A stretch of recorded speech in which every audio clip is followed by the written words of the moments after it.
All right, so this video is going to look at a question that I got from Amanda Hansen on LinkedIn, and she asked, what are some of the best practices when it comes to embedding videos?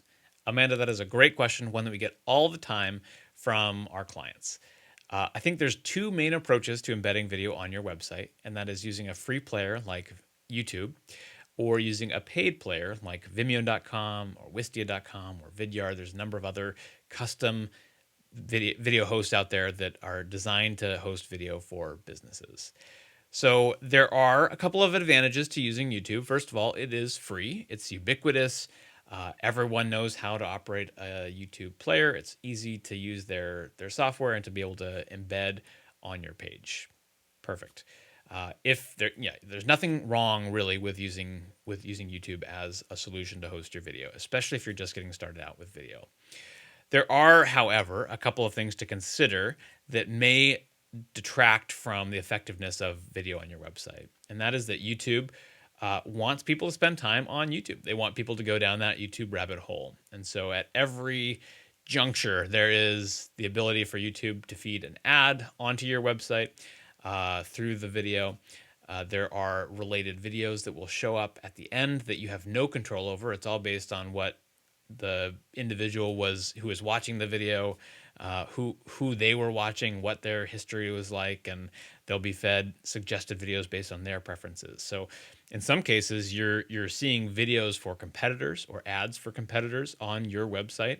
And if they click that, then they're going to their content or they're going to YouTube and they're leaving your site. So that's not what you want.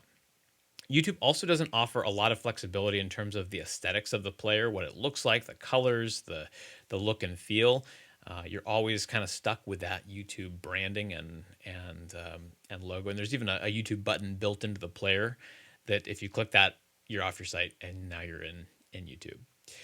So that's where enter paid video hosts and that platform comes in. So a Vimeo, a Wistia, some other host like that, they have a lot more control over the aesthetics of the player. You have the ability to customize colors and the looks of the play button and where things appear, how it appears, if it's going to just start auto playing on your site. You really have a lot more fine-tuned control over that. That's what we use at Veritas. We use Vimeo to embed all of our videos on our site, and we've been really happy with that. And you can even do things like add email gates to the beginning of a video to put an email gate up so that someone has to put their email in to watch a video.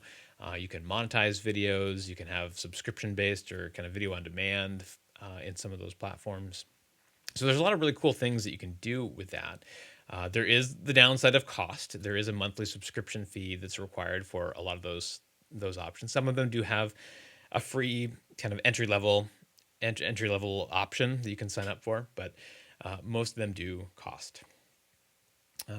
Analytics is another advantage. You can get some more analytics from some of those players than you do with YouTube, though you do get some pretty good reporting now with YouTube analytics as well.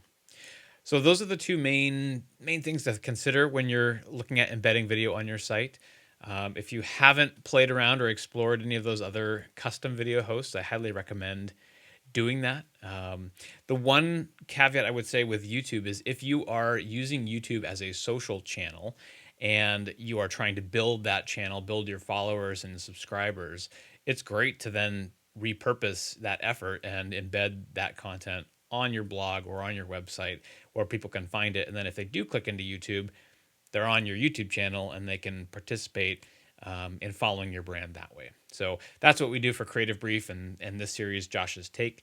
So we are trying to build those audiences on YouTube. So now if you go to YouTube, you can click the like button and subscribe, and then voila, you're following our brand. But in general, if you're trying to keep people on your website, a paid host is a better solution. That's my take for today. Until next time, that's a wrap.